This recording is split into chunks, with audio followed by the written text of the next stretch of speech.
এখন বাজে দুপুর প্রায় 3:30 মতো। আমরা এখন খেতে বসবো।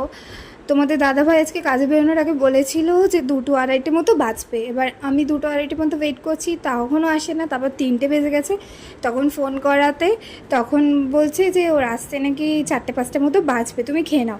এবার আমি সবে গেছি রান্নাঘরে খাবারটা গোছাতে, তখন থেকে পেছন দিক দিয়ে এসে হাজির হয়ে গেছে। তারপর খাবার গোছানোর সময় বললো আজকে ঘরে খাবো টিভি দেখতে দেখতে, তাই ঘরে চলে এসেছি সব কিছু সাজিয়ে নিয়ে। আর আজকে যে ইলিশ মাছটা রান্না করেছি, ইলিশ মাছটা অনেকটা টেস্টি হয়েছে। অন্যদিন আমি এই তরকারিটাতে পোস্ত দিই, কিন্তু আজকে আর পোস্তটা ছিল না বলে দিইনি। কিন্তু পোস্ত ছাড়াও শুধু সর্ষে আর জিরে বাটা দিয়ে মাছের ঝোলটা অনেকটাই ভালো লাগছে। তারপর দুপুরবেলা একটা সেলাই নিয়ে বসেছিলাম, আর সন্ধ্যার সময় গেছিলাম ছাদে গাছে জল দিতে। এই গাছটা হচ্ছে স্ট্রবেরি গাছ, আর এই গাছটার নাম আমি জানি না। আর এই গাছটা প্রত্যেকবার হবে ছাদে, আমি তুলে তুলে আর পারি না। আর এটাকে পায়েস পাতা গাছ বলে তোমার দাদা ভাই। তারপর সন্ধ্যাবেলা আমি টিভি দেখতে দেখতে মুড়ি খাচ্ছিলাম।